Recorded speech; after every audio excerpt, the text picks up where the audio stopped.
Au nom du Père, et du Fils, et du Saint-Esprit. Amen. Mon Seigneur et mon Dieu, je crois fermement que tu es ici, que tu me vois et que tu m'entends. Je t'adore avec profonde révérence. Je te demande le pardon de mes péchés et la grâce de faire avec profit ce moment de prière. Marie, ma Mère Immaculée, Saint Joseph et mon ange gardien, intercédez pour moi.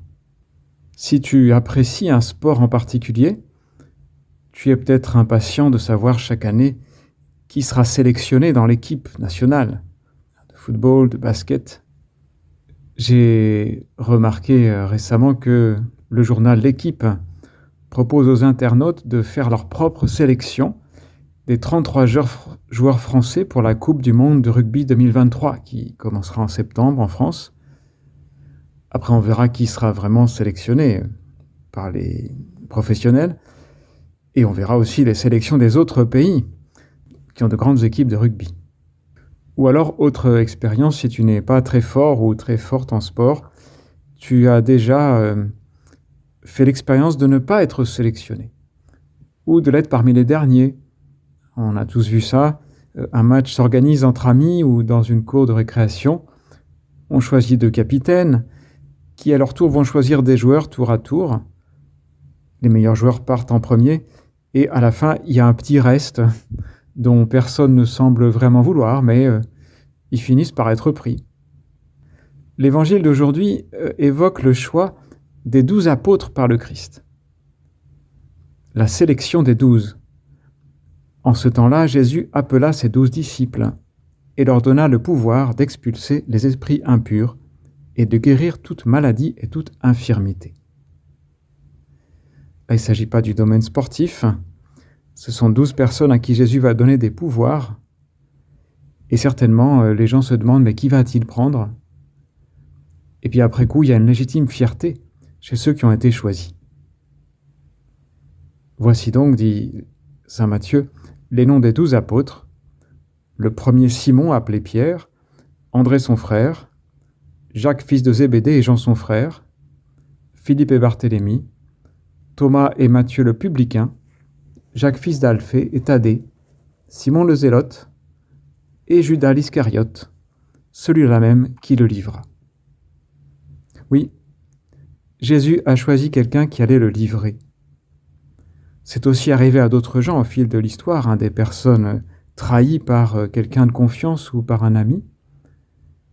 Mais la différence avec toi, Seigneur, c'est que par ta connaissance divine, tu savais que Judas serait un traître, mais tu lui as laissé la liberté d'être un apôtre fidèle.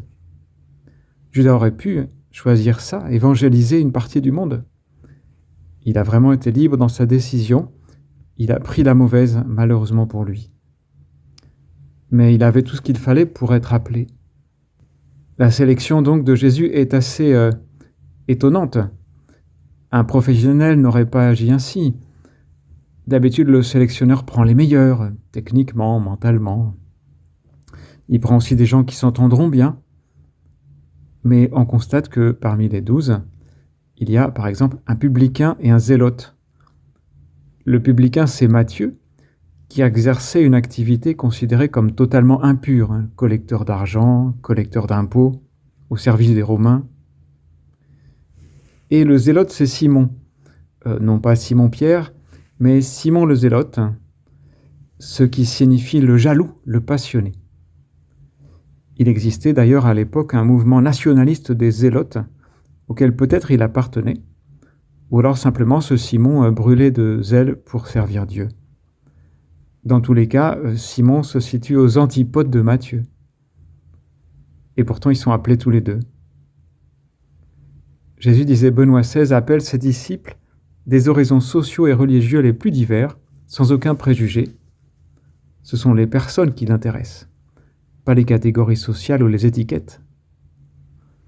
Et il est beau de voir que dans le groupe de ses fidèles, tous, bien que différents, coexistaient ensemble, surmontant les difficultés qu'on peut imaginer.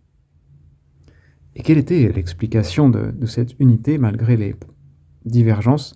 L'explication, c'était Jésus lui-même.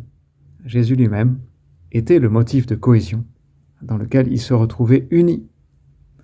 Et ça devrait être le cas pour nous. Seigneur, il ne devrait pas y avoir de division entre chrétiens. D'ailleurs, les 12 préfiguraient l'Église, dans laquelle doivent trouver place tous les charismes, les peuples, les races, toutes les qualités humaines, qui trouvent leur unité dans la communion avec Jésus. Donc toi, Seigneur, tu n'as pas choisi des gens de la même ville, du même village. Tu n'as pas pris les meilleurs, les stars. Plus tard, oui, tu prendras Saul, qui deviendra Paul, qui deviendra le grand Saint Paul. Mais les 12 ne sont pas tous spectaculaires. C'est une sélection particulière. Dans le monde animal ou végétal, ce sont les plus forts qui sont sélectionnés. Ça s'appelle la sélection naturelle, c'est ceux qui survivent. Alors que ta sélection, Seigneur, est très peu naturelle. Elle est plutôt surnaturelle, surnaturelle au sens de divine. Jésus gravit la montagne, il appela ceux qu'il voulait. Ils vinrent auprès de lui, et il en institua 12 pour qu'ils soient avec lui, et pour les envoyer proclamer la bonne nouvelle, avec le pouvoir d'expulser les démons. Donc l'Évangile dit, il appela ceux qu'il voulait. Il n'y a pas d'autre explication à chercher ou à demander. L'appel de Dieu est souverainement libre. Et il est parfois surprenant, comme dans le cas de Matthieu, sur qui personne n'aurait parié, du temps du Christ, et qui se retrouve pourtant l'un des 12 sélectionnés. Oui, la vocation, c'est tout un mystère.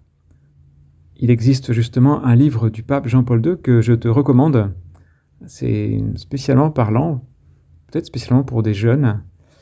Ce livre s'intitule « Ma vocation, don et mystère ». Et il explique que l'appel de Dieu, c'est un don.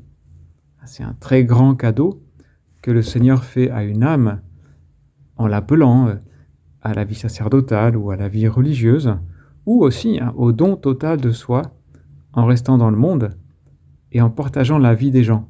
C'est le cas de la vocation à l'Opus Dei. Tout donner et rester à sa place. Donc c'est un don, l'appel de Dieu, mais c'est aussi un mystère qui n'a son explication que dans le cœur de Dieu. Alors respectons la volonté de Dieu, n'en ayons pas peur. Retenons, si vous voulez, de l'évangile d'aujourd'hui 2 idées.